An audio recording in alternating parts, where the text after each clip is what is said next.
Star teachers, YouTube वाले star teachers जिनको कुछ जानना ना बॉडी, कभी ब्लैक बोर्ड लेकर डिस्क्लेमर बना। इससे पहले हम समझेंगे एंकर के आरोपों को, फिर देखेंगे शिक्षक का बचाव, उसके बाद मीडिया पर उठते सवालों पर गौर करेंगे और अंत में बात करेंगे शिक्षा के असली संकट की। पहले हिस्से से एंकर के आरोप, यानी इस पूरे विवाद में मीडिया का पक्ष क्या है।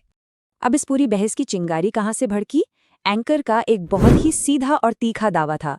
उनका कहना था कि जो स्टार टीचर्स इंटरनेट पर व्हाइट बोर्ड या स्मार्ट बोर्ड लेकर वीडियो बनाते हैं, मीडिया और आपके जैसी चाटुकारी मीडिया में भी होता है। पता है आपको, ये समझना पड़ेगा। जिस तरीके से आप कह रही हैं ना, व्यूज के लिए, आप टीआरपी के लिए किस तरीके से स्टूडियो के अंदर घमासान कराती हैं, वो दुनिया ने देखा है कि कोई लॉजिक नहीं, सिर्फ उलूल जुलूल बातें। ये पत्रकारिता है तुम्हारी, इसको नंबर मिलने चाहिए। ये पत्रकारिता है, ये देखिए, झामुड़ी सिर्फ एक स्ट्रीट फूड नहीं है, एक इमोशन है। ये इमोशन है झामुड़ी, एक जज्बात है।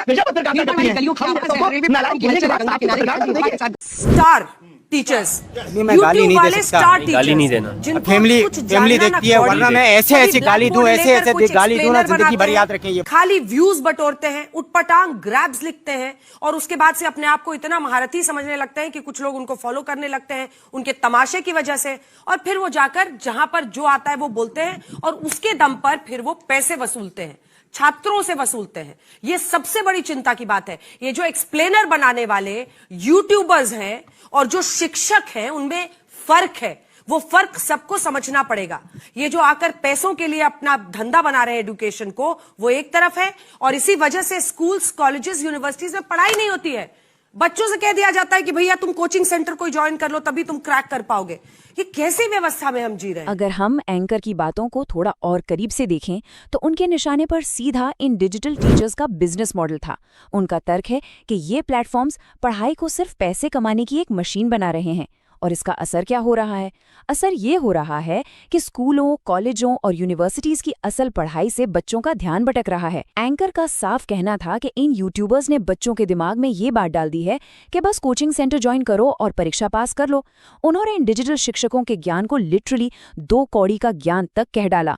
और लेकिन दूसरी तरफ शिक्षक का नजरिया बिल्कुल अलग है। उनका कहना है कि उन्होंने और उनके जैसे ढेरों शिक्षकों ने पढ़ाई को इतना सस्ता और पहुंच के अंदर ला दिया है जो पहले कभी नहीं था। आते हैं तीसरे हिस्से पर, मुख्यधारा की मीडिया पर उठते सवाल और शिक्षक का सीधा जवाबी हमला। आम कैसे खाते क्या हमारे प्रधानमंत्री आम खाते हैं? या क्या आप बटवा रखते हैं? आप अपनी जेब में पर्स रखते हैं क्या?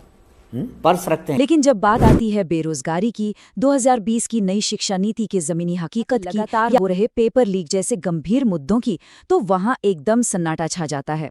पेपर लीक उद्योग चल रहा है, पेपर लीक उद्योग। करने के लिए शिक्षक ने एक बहुत ही सटीक डेटा का इस्तेमाल किया। मीडिया, जिसे हम अक्सर लोकतंत्र का चौथा स्तंभ कहते हैं, उसकी असलियत दिखाते हुए उन्होंने प्रेस स्वतंत्रता सूचकांक यानी प्रेस फ्रीडम इंडेक्स का हवाला दिया। उन्होंने याद दिलाया, मैडम 157 ये तुम्हारी रैंक है, ठीक है, और अगर तुम्हें कभी शक हो। अब आते हैं इस चर्चा के सबसे अहम और चौथे हिस्से पर, शिक्षा का असली संकट और इसके पीछे की कड़वी सच्चाई। जरा इस आंकड़े पर गौर कीजिए, 80 से भी ज्यादा। शिक्षक द्वारा बताया गया ये नंबर सच में रोंगटे खड़े कर देने वाला है। क्या आप अंदाजा लगा सकते हैं? पिछले सिर्फ 7 सालों के अंदर 80 से ज्यादा परीक्षाओं के पेपर लीक हो चुके हैं। शिक्षक का गुस्सा इसी बात पर था कि जब एक पेपर लीक होता है तो लाखों बच्चों की सालों की मेहनत पल भर में मिट्टी में मिल जाती है।